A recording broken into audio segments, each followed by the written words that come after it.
All right, what up, y'all? I ain't gonna lie, man. Triple H, it's time to wrap it up. It is time to get it over with. You need to go the other way. Get out of here. Put the pen down, close the book, and release yourself. Future endeavor yourself. Go to a different avenue of the company. I'm not saying I never want to see you again. Of course not. But I just think booking these shows, Monday Night Raw, SmackDown, the PLEs, Premium Live Events, it's time for you to go. I don't want you a part of this anymore. I don't. I watched Backlash. It wasn't the worst. It wasn't the best. It was just a show. You know, huge sponsorships on the ring, big Morgan and Morgan logo, and big yellow letters right across the ring. So this company sold out. This company ain't about the wrestling no more. This company is just about the money and the greed. And of course, they're a business, man. They got to make money, man. I know all the comments I've been getting on my YouTube, my TikTok. I've heard it all before. I've heard it all before, man. Everyone tells me the exact same things. No one ever brings nothing new to the table. They say the same things. We're a company. You got to be a wrestler. Bro. And then you got the people, just shut up and watch the show, man. You got to enjoy wrestling, man. Enjoy wrestling for what? For what? It's like if I was a cook and you were at my restaurant and you ordered a pizza and I dropped in front of you a burnt ass, nasty pizza and you bit into that burnt, black ass, nasty pizza and you didn't like it and you brought me back to the table and said, "Hey, chef, I think you put this pizza in here a little too long. My pizza a little black. My pizza a little Wesley Snipes right now. Can you go in there and make me another one?" And I said, "Nah, just enjoy your pizza." When did you want to take your money and leave? When did you want to get that pizza and slap me across the face with it? That's the way I feel every time I watch Monday Night Raw or SmackDown. Because Raw sometimes gets there, but maybe. SmackDown? My favorite show, my all-time favorite show, what Triple H has done to my all-time favorite show, I can't believe it. It makes me want to take Triple H off my Mount Rushmore as like just greatest superstars of all time. I never thought Triple H is a wrestler. I'll talk about that on a separate day. God, but that's a conversation for a different day. It's not, But Triple H is a booker, man. It's not even a debate. He was a better wrestler than whatever he's doing right now. All-time wrestler, all-time champion, all-time heel. We can give Triple H that, yeah. But all-time booker, not even close. Booker T is a better booker, and Booker don't even book the show, but he's a better booker. Like, can we give the pen to Paul Heyman or something? Can we give the pen to Booker T? Undertaker? I don't want to say The Rock because you give that pen to The Rock, which I do believe is going to happen at some point. The Rock is going to make it a bloodline only show. I ain't going to lie. We're going to be seeing Roman, Jay, Jimmy, Nia, Ava Rain. It's going to be crazy. You think the bloodline stuff is bad now, And we're not going to talk about how they brought in Jeff Cobb to be Solo Sikoa's henchman, and he not even Samoan. They're trying to move out the fact that they brought Jacob Fatu in, and Jacob has completely surpassed anything that Solo Sikoa has done in his entire career. Jacob Fatu is more over than Solo has been. NXT, main roster, prime bloodline, everything. Tama Tonga might be more over than yeah. You know what I'm saying? Tonga Loa, as sucks as he is for some reason in WWE, he made they. You know what I'm saying? But we're gonna talk about that. That's for a different video. Triple H, man, it's just you don't know how to do anything that makes sense. You got Gunther getting rematches, but Roman never got his rematch. I love Gunther. I don't have a problem with him having a rematch. My thing is, there's no consistency with Triple H's booking. It just seems like it goes off of what the internet is saying or what the fans are saying. And I'm talking too fast. This guy to say that fans don't matter these days, if you don't like my shows, fuck off. Because that's what he said. He said it multiple times on video, in interview and writing. We're supposed to just take what Triple H gives us and shut up. I'm not going to do that. I'm not a baby. You can't just feed me something, I eat it. I'm a man. I'm a grown man. I'm an adult. I'm 24 years old. So if someone gives me something that I don't like, I am very much going to say no, along with everyone else. I don't care if you're in the crowd. I don't care if you're at home. I don't care if you work in the company. If Triple H is doing something this bad all of the time, consistently, and we're not calling it bad, we're as bad as he is. Triple H, for some reason, has a problem with booking consistency. He has a problem with booking women. He has a problem with the women's tag team division. He has a problem with burying certain superstars. And it's like, what happened to the larger-than-life superstars? What happened? What happened to the main events we used to get, like Undertaker versus Rey Mysterio? Like, what happened? We used to get legends, Hall of Famers in these matches on regular SmackDowns and Raws. These Monday Night Raw main events, I could give you 10, maybe 10 main events from like the Ruthless Aggression era for Monday Night Raw. And they would all of them be better than 10 modern era Triple H booked Monday Night Raw main events. He's had a few really good ones in there. But I ain't gonna lie, it's not because of him. It's because of the wrestlers in the ring. Booking wise, stupid. But when those wrestlers get in the ring, they go out there and they kill it. So Triple H gets bailed out in that factor, you feel me? But there's just some kind of inconsistency with this company now, and you're combining that with the fact that they are just turning into one big commercial. Every big match has an advertisement. You got these blood feud matches, these matches that are built off of something serious, and they're being sponsored by Dude Wipes and Cinnamon Toast Crunch and Ruffles and Morgan & Morgan Insurance. I'm surprised we didn't go out there and see "We Are Farmers." Bump and bump bump bump bump. Every time I'm expecting the superstars one day, like we're gonna be watching a pay-per-view, and then Jey Uso gonna come out and he'll have a big fucking Claritin advertisement on his chest instead of "Eat." I can see clearly now, the rain is gone. You know what I'm saying? The allergy medicine, you know. And he's going to be fighting, I don't know, freaking Drew McIntyre. And Drew McIntyre's going to come out. He's going to have the big, what's the new advertisement? He's going to have some big McDonald's. Hey, McDonald's just bought back the crispy tenders right across his tights. Crispy tenders. Drew McIntyre. This whole show just feels like a commercial, bro. And there's little stuff that's like really good in there.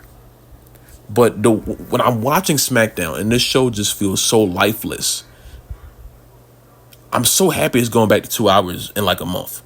Because the 3-hour SmackDown, Triple H booked 3-hour SmackDown, might be up there with the end of Vince McMahon Monday Night Raw.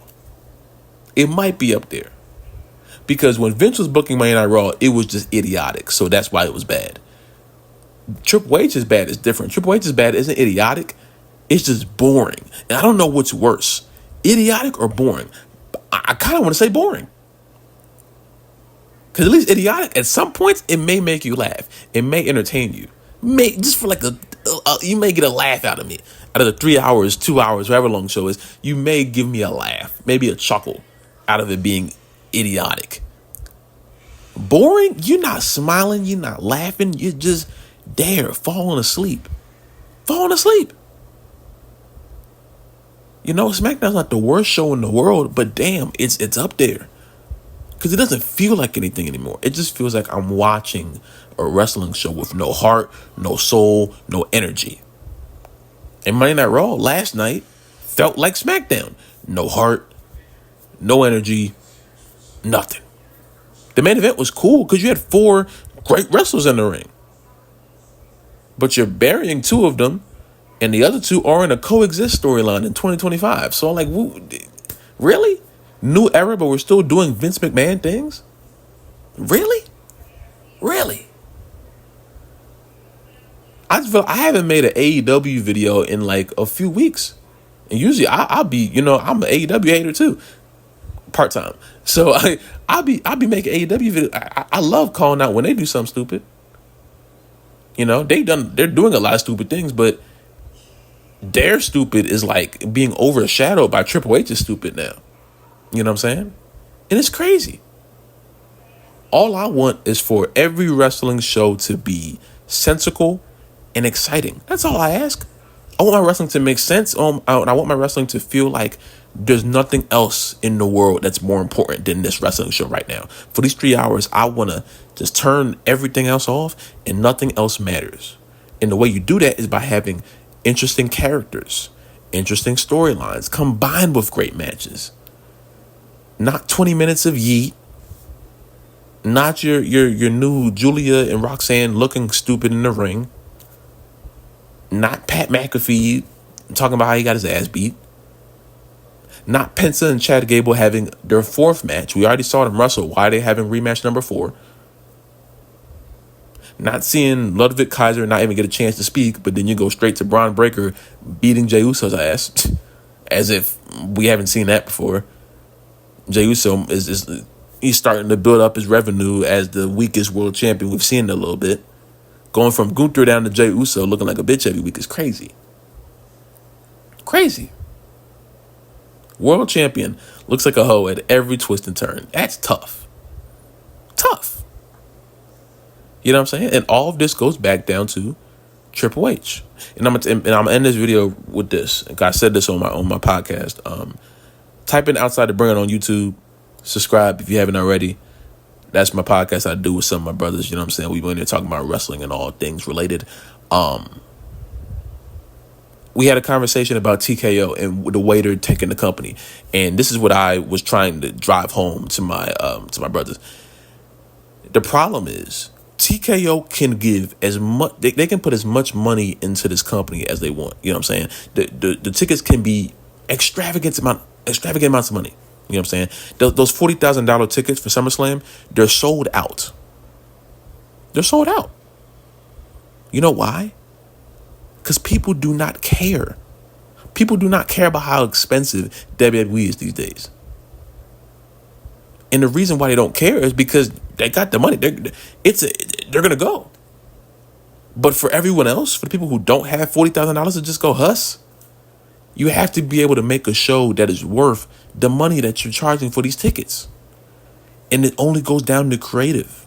As much as I want to blame TKO for certain stuff, I can't blame TKO for charging as much money as they do. I blame Triple H for not making his shows worth the money. Nothing that Triple H is doing right now is worth $40,000. Not $30,000, not $20,000, not $10,000. 9, 8, 7, 6, 5, 4, 3, 2, 1. Triple H's booking should be, the way Triple H books, it should be the same amount of money as like an AEW ticket is. Or even less than that. An indie show that you go to in your local bingo hall or local gym. You feel me? Triple H's PLEs don't feel premium. They're just live events. You just start calling them LEs. They're just live events. They don't feel premium. They don't feel special. They don't feel exciting. It just feels like we're watching it. WrestleMania 41 did not feel like WrestleMania until John Cena won the world championship. On night 2. WrestleMania 41 was one of the most boring WrestleManias. We've seen a bunch of boring WrestleManias. That was one of the most boring, uneventful WrestleManias of all time.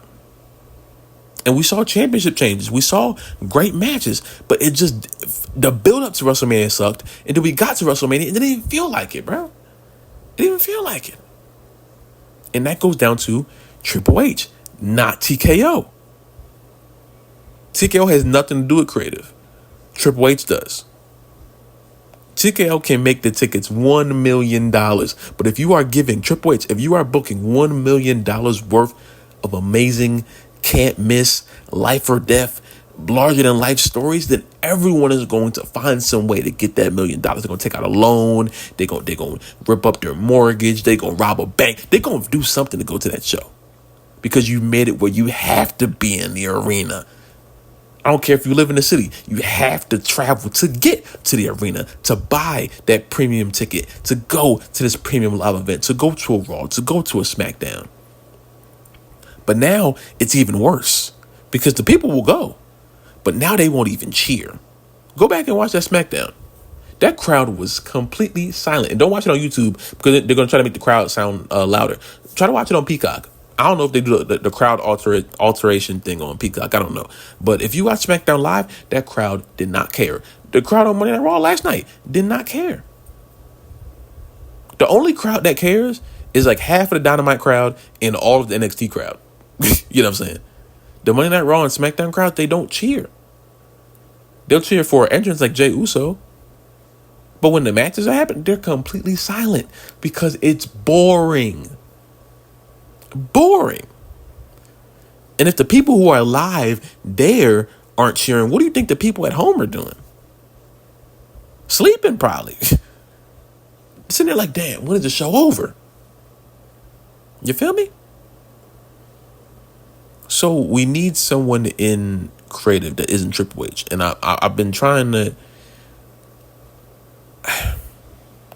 I think I made a video talking about how we need to apologize to Triple H because of the whole Cena heel turn. I was wrong.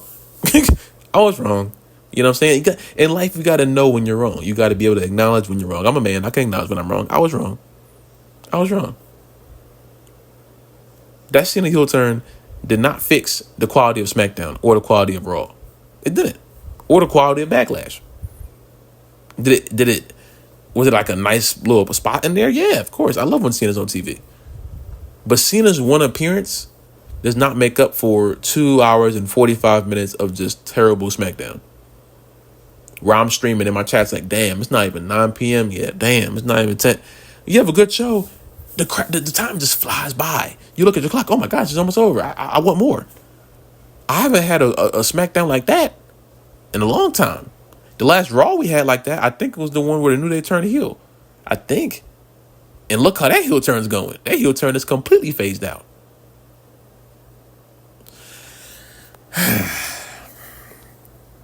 I'm just disappointed, man. I don't want Triple H to be bad, but he's bad. He's bad. I can't make him less bad. He's just bad.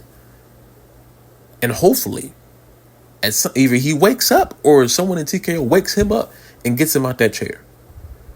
Because the company isn't going to survive being a super big advertisement-ridden show and with this level of boring-ass booking. It's not going to work. Y'all be safe. Thank y'all for listening, man. And I will see you in the next video, man.